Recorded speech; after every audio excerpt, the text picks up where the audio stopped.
Merhabalar, kanalıma, videoma hoş geldiniz.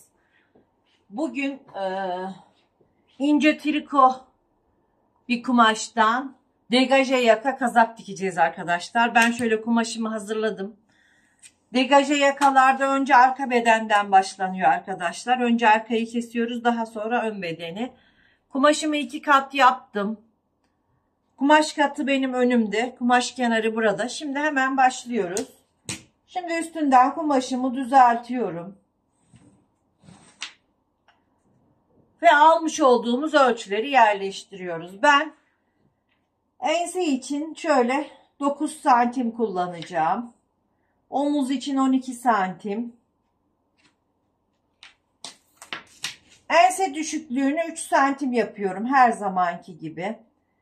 1-2 santim düz gittikten sonra pratik enseyi çiziyoruz. Omuz düşüklüğümü ise 3 santim iniyorum. Omuz başından tutuyorum. Arka ve ön uzunluk 44 santimimi işaretliyorum. Mezromu hiç kaldırmadan kalça düşüklüğüm 20 santimi işaretliyorum. Yani 64 santimden kalça düşüklüğümüzü işaretliyoruz. Ve ben triko kazağımın boyunu şöyle 88 santim, 2 santimde dikiş payı veriyorum. 90 santimlik bir kumaştan yapıyorum arkadaşlar. Şimdi bu bulduğumuz çizgileri enine uzatıyoruz. Bel çizgimiz, kalça çizgimiz ve trikomuzun boyunu uzatıyoruz. Şu eski çizgilerimizi silelim. Hemen trikomun altını düzeltiyorum eğriliğini kumaşımın. Kumaşım ince triko arkadaşlar, hafif likralı.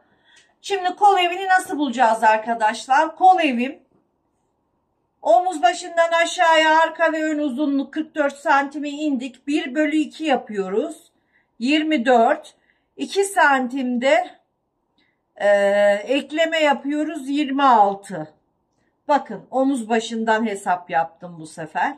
26 santim. Biz bunu omuz düşüklüğünden de yapabiliriz. Omuz düşüklüğü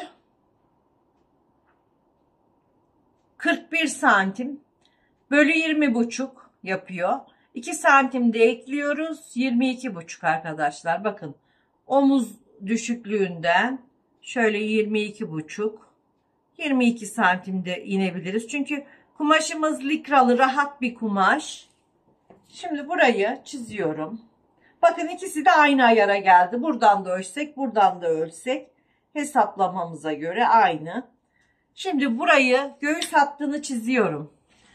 Göğüs 1/4 artı 1 yapıyoruz arkadaşlar. Benim göğüs ölçüm, kullanacağım ölçü 28 santim. Artı 1 bolluk veriyorum.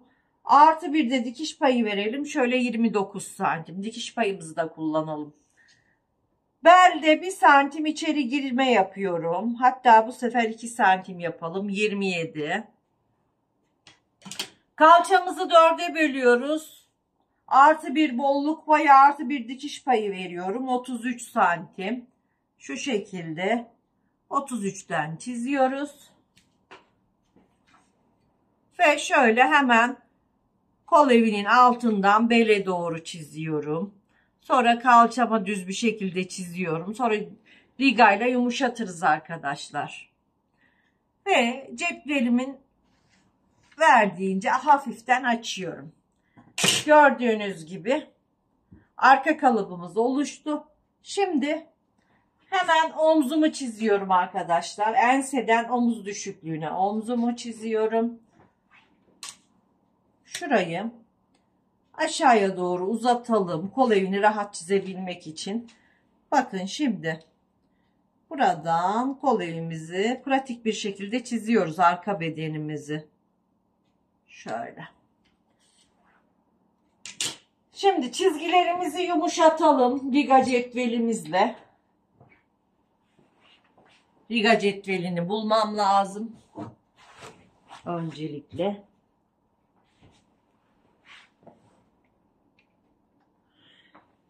Evet, şimdi riga cetvelimizde bu çizgileri yumuşatıyoruz arkadaşlar. Hiçbir zaman köşe olmuyor kalıbımızda.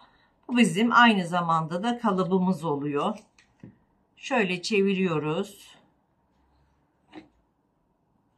Gördüğünüz gibi yumuşatarak çizdik. Şimdi arka bedenimi kesiyorum.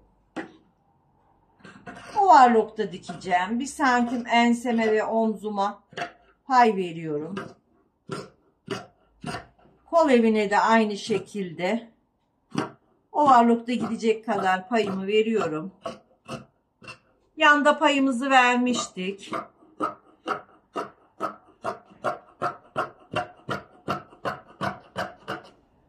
Gördüğünüz gibi arka bedenimiz çıktı. Şimdi ben ön beden için kumaşımı katlayıp geliyorum.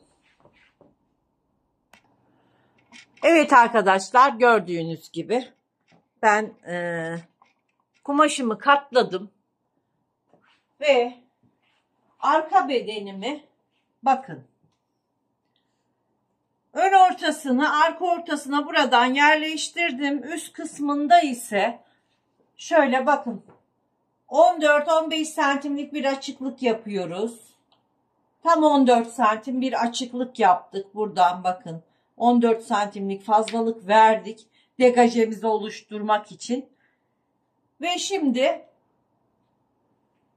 bu şekilde çizeceğiz. Şimdi ne yapıyorum? Cetvelimi omzuma yerleştiriyorum. Şöyle verev olacak şekilde, şu şekilde gelişine göre, yani cetvelimin gelişine göre omuzdan yukarı doğru çiziyorum. Ve yapmamız gereken buradan kesiyoruz. Şöyle omuza bir çıt atıyoruz. Dikiş payı vermiştik zaten. Kalıbımızda olduğu gibi bu şekilde bakın.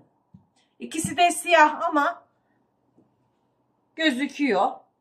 Arka ortasını kumaşımı katladığım yere buradan 0 koyarak önden 14-15 santim açıyorum ve omuzdan yukarı doğru bu şekilde çiziyoruz. Şimdi kesiyorum. Dikiş payları vermiştik.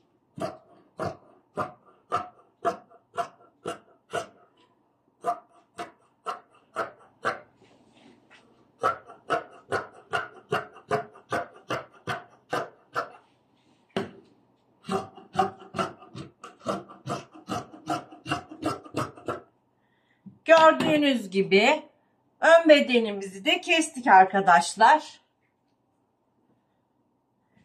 Şimdi arka bedenimi açıyorum.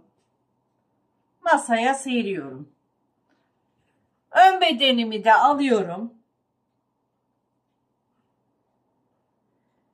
Omuzlardan çizmiştik. Bakın bu çizgilere çıt atacağız. Omuz yeri belli olsun diye.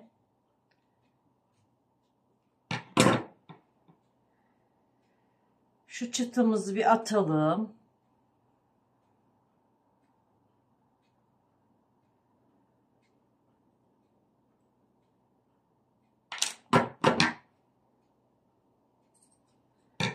Evet.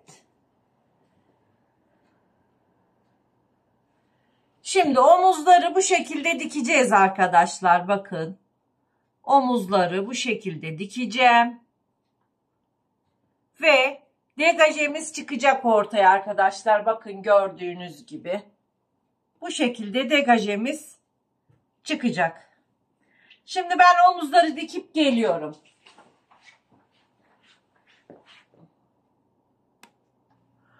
Evet arkadaşlar, kolumuzu da keselim. Kolum için ben kumaşımı 4'e katladım. Şöyle 17 santim kol tepe yüksekliğine iniyorum. Ve hemen burayı çiziyorum. Kolumu çok bol istemiyorum triko olduğu için. Kol boyumu da 65 santimden işaretledim. Şimdi şuradan 2 santim içeri girdikten sonra kolumu pratik bir şekilde çiziyorum. Dar bir kol olsun istiyorum. 12 santim manşet yapıyorum. Hemen kol altını kesiyorum. Çiziyorum. Ve kolumuzu pratik bir şekilde kesiyoruz.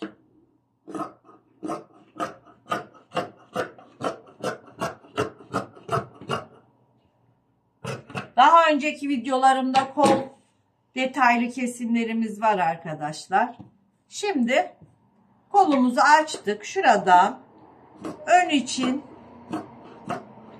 gerekli olan oyuntuyu yapıyoruz. Ben bunu bedende de yaptım. Çekmedim ama her zaman yapıyoruz zaten. Evet arkadaşlar, şimdi dikime geçiyoruz.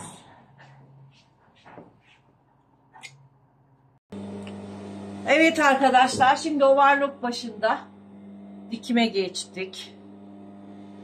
Şimdi ben omzu dikmeden önce şuraya degajeme bir düz overlock çekmek istiyorum.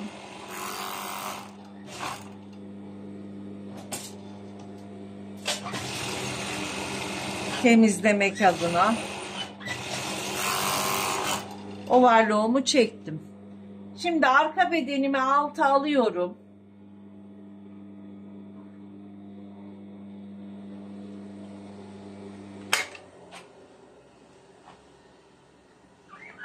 Kol, ön.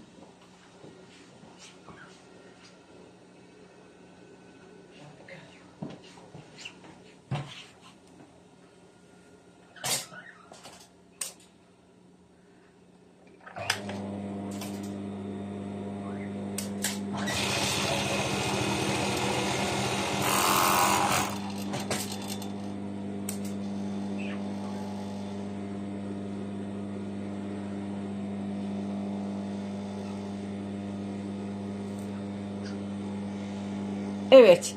Arka bedenimi aldım. Enseye overlock çektim. Şimdi ön bedenimi yerleştiriyorum. Ve omuzları dikiyorum gördüğünüz gibi. Omuzu diktim. Şimdi bu omzumuzu da dikiyoruz. Çıt atmıştık arkadaşlar. Çıtlardan omuzlarımızı dikiyoruz. Hemen kol takmaya geçiyorum. Ön bedenden başlıyoruz her zamanki gibi.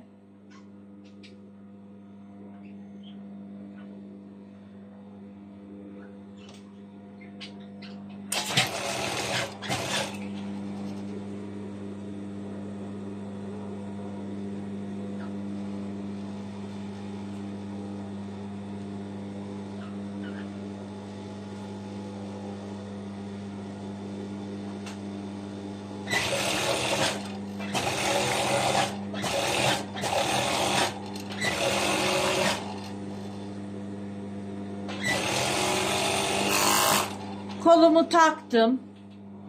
Hemen koldan başlayarak yanımı da kapatıyorum.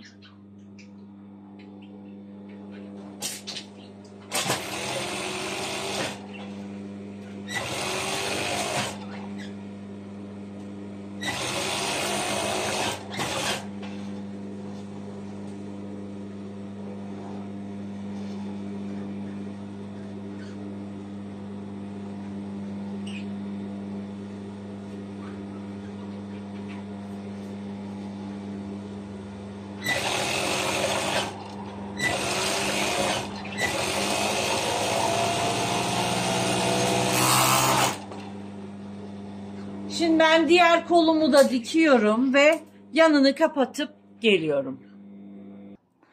Evet arkadaşlar, degaje yaka bluzumuz bitti ve çok güzel, harika, dökümlü bir degaje yakamız oldu. Bakın gördüğünüz gibi bu şekilde.